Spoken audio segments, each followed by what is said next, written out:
Hello, everyone, and welcome to the Stevenson Show. Today, I'm going to be showing you the origins of what has now become known as the Bloodbath hoax.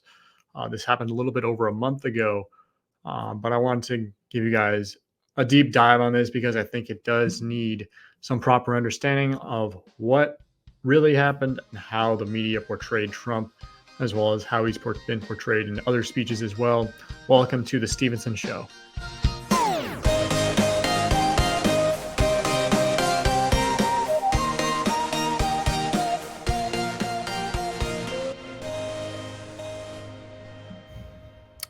What's up, everyone? Welcome to the Stevenson Show. I'm your host. You can find me on Twitter at RealTStevenson. You can also find this show, The Stevenson Show, on Apple Podcasts, Spotify, and YouTube.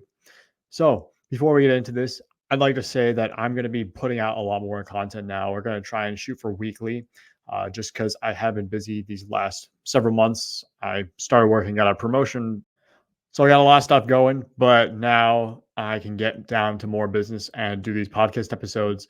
And for today, I thought I'd focus on something in the media that happened just a month ago or so. This was the Bloodbath hoax. Now, if you guys aren't familiar with what this was when Trump went to an Ohio rally and he used the term bloodbath to refer to the auto industry if he wasn't going to be elected to be president. A lot of media ran with this, taking this quote out of context. And I'll show you the full quote, and then I'll show you the cut clip that was posted by the Biden campaign, lots of other people online, and see what you think. So here we go. I'm just going to go to the clip really quick. So this is the first clip. Mexico has taken over a period of 30 years. 34% of the automobile manufacturing business in our country. Think of it. Went to Mexico. China now is building a couple of massive plants where they're going to build the cars in Mexico and they think that they're going to sell those cars into the United States with no tax at the border. Let me tell you something to China. If you're listening, President Xi, and you and I are friends, but he understands the way I deal, those big monster car manufacturing plants that you're building in Mexico right now, and you think you're going to get that, you're going to not hire Americans, and you're going to sell the cars to us. Now, we're going to put a 100% tariff on every single car that comes across the line, and you're not going to be able to sell those cars. If I get elected, now, if I don't get elected, it's going to be a bloodbath for the whole, that's going to be the least of it. It's going to be a bloodbath for the country. That'll be the least of it. But they're not going to sell those cars. They're building massive factories. A friend of mine, all he does. So, very standard use of the term bloodbath in an economic context. Now, we scroll up to what the Biden-Harris campaign headquarters posted, and I'm going to show you guys this clip and how it's cut. And this went viral online. This was shown everywhere. And we're going to take a deep dive and look at the origins of why this happened and how journalists really just ignored their duty to actually report on what was happening. Now, if I don't get elected, it's going to be a bloodbath for the whole, that's going to be the least of it. It's going to be a bloodbath for the country. That'll be the least of it. That was the whole clip. So from that, the Biden-Harris campaign, that got, what was it? It got 8 million views online. Another guy, Asen, he posted, he got several million views on his. So this clip that was cut out of context from the car and auto industry, which Ohio is it's part of the Rust Belt. It has a lot of auto workers in that state. That's probably why Trump was talking about it. They cut all of this out, and journalists, even the elite ones at so-called elite institutions like Politico, reported on this as if initially that the auto industry had nothing to do with it. And I'll show you what I mean in a second. And then, because this happened in the middle of March, like March 16th or so, kept bleeding into the news cycle over the weekend into like Tuesday, Wednesday, because everyone was dead set saying that this was a prime example of Trump suggesting that there was going to be violence if he got elected or if he didn't get elected. So to kind of set the scene about Politico specifically, when you are working as a journalist or working as a reporter or an editor, there are certain journalistic institutions that you trust, that there's more credibility to, because they have a lot of people working there. They have a lot of resources. Politico is one of those journalistic institutions. So is CNN. So is Fox. All these large media outlets that have legacy media labels, even if they have their biases, even if they have those, what they say usually, although it's portrayed sometimes in a false light, the statements that are written on those media outlets are usually true. So when you cite, say, Politico, or you cite, say, CNN, you're doing it because you have credibility citing that in your report. However, Politico this time, unbeknownst to many people involved probably, they, in their initial report, straight up just took the clip from the Biden campaign or ASIN or whoever, ran with it, published the article without any mention of the auto industry with the context. This is the archived copy of the Politico article that ran with the Bloodbath comments. And see, it says, Trump says country faces bloodbath if Biden wins in November. The president frequently paints a dark picture of the U.S. during his rallies.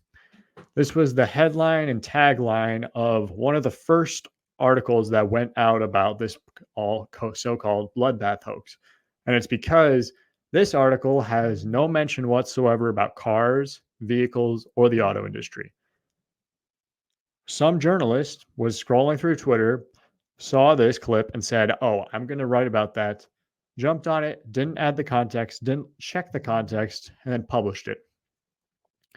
If you see later the Politico article that now is published, you'll see the same headline, but it doesn't have the same tagline. It instead has this title, Trump says country faces bloodbath if Biden wins November. When it was unclear what the former president meant exactly, the remarks came as Trump was complaining about the automobile industry. So if Politico says this headline, like I was showing you guys from before with the archived copy, and then talks about how Trump is talking about such dark stuff with the bloodbath, the media jumps on it because they say Politico went, so we can go. The Washington Post, the New York Times, they all ran with this type of headline that said Trump was talking about a bloodbath, quote unquote, in November. However, an even more left-wing outlet, the Daily Beast, which actually reported on this a lot better than Politico did. They did such a much better job because they were reporting at the time, and they reported, I think it was like a minute faster or so than Politico did. And they say Trump declares it will be a bloodbath for the auto industry if he's not elected. The Daily Beast is more left-wing than Politico is. Yet Politico, they screwed it up.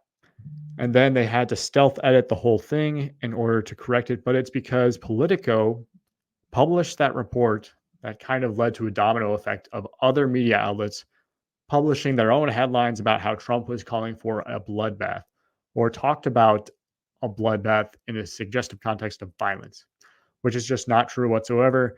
And if people were smart, they would have gone to the Daily Beast, even if they're much more left-wing than Politico, even if they're usually not as accurate as Politico is. But they actually got the story right. Now, the media does this often with Trump, and it's mostly because he can be abrasive sometimes, and that's just kind of how he is. He's very off the cuff and speaks his mind about things. That doesn't lead to him always being the most eloquent, and so when things do get cut out of context, sometimes it can look really bad, like with the bloodbath comments. Even though it's a journalist and someone who's reporting the news, it's their job to actually get the context. So that shouldn't have happened. But of course, Politico has its biases and didn't bother to check because they thought that Trump would just call for violence or call for a violent bloodbath to happen. So now, as we can go over to this next example, because this happens all the time with Trump. Like they have the very fine people comment where he was called a white supremacist, even though a few sentences before, when he made those comments about Charlottesville, he had condemned those who were white supremacists at the event. Just a few weeks later, after this Bloodbath hoax one, this occurred where he was at another rally, and this was with him supposedly calling immigrants animals, even though he was only calling Laken Riley's murderer or suspected murderer an animal. The evidence is overwhelming that he committed the murder. So he was over in a Michigan rally on Thursday night, and he was talking to the crowd, and the Biden-Harris campaign cut this clip out of context to make it seem that he was talking about immigrants writ large as animals. We'll give it a listen here. The Democrats say, please don't call them animals. They're humans. I said, no, they're not humans. They're not humans. They're animals. So that's 7 seconds.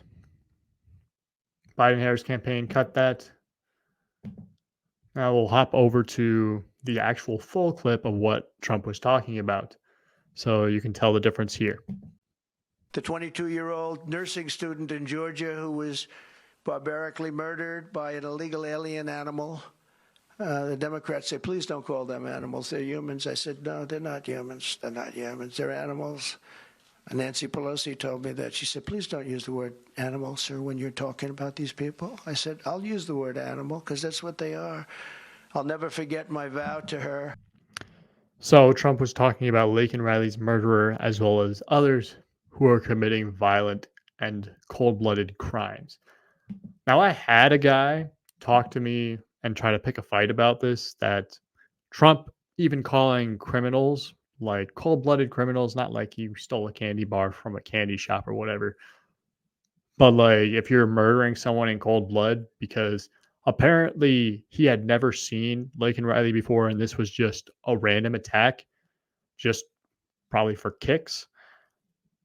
I have very little sympathy for you saying that he's not comparable to an animal if Jose Ibarra, the illegal immigrant who did commit that crime and did murder Laken Riley.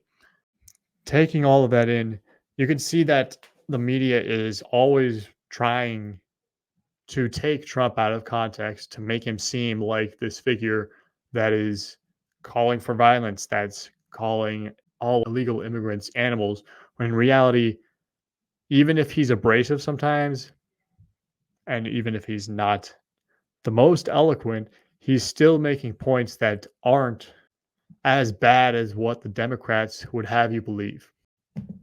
And even like I was saying, with the Bloodbath hoax, a lot of outlets ran with this, even Reuters of all legacy media. Reuters is supposed to be one of the best, and they ran with the headline Trump calls migrants animals, intensifying focus on illegal immigration. Yes, he looked at the focus on illegal immigration, but he wasn't calling all migrants animals. He was talking about those who had committed cold-blooded criminal acts. And he was talking about Jose Ibarra when he killed Laken Riley. That's what he was talking about.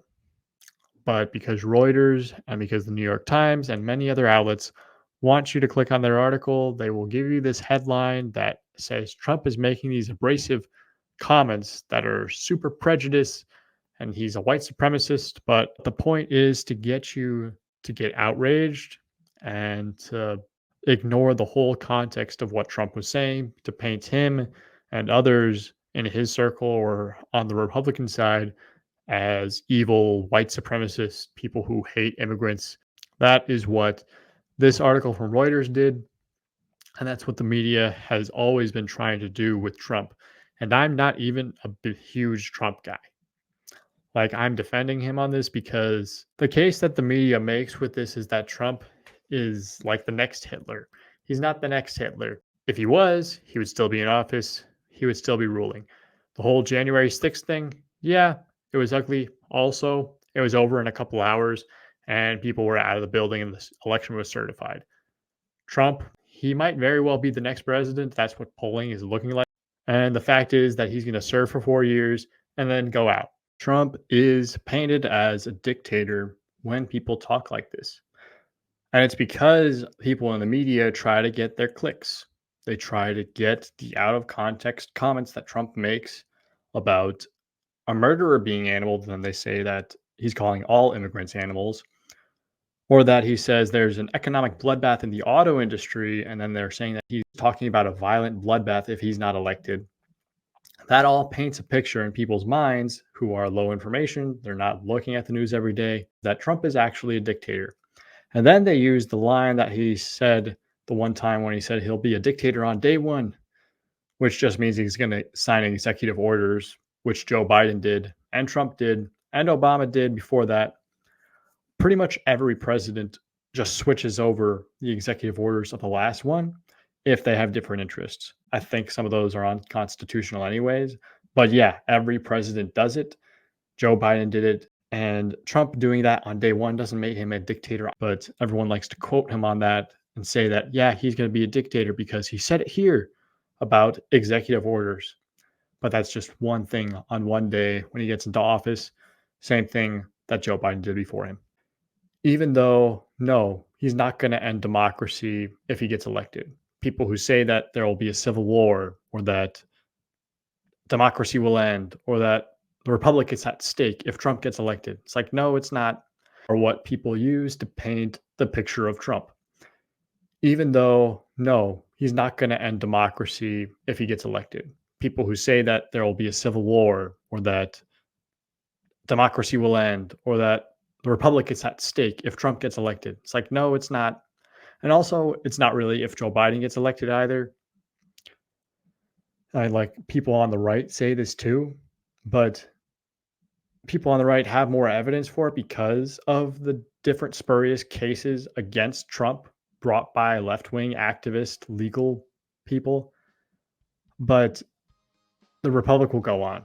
You're just raising the temperature when you say that kind of stuff, and you aren't helping anybody to get a better analysis of what is actually happening. You're just trying to get clicks in the media. And with that, I think we'll finish up here. But thank you guys so much for watching or listening. Have a good one.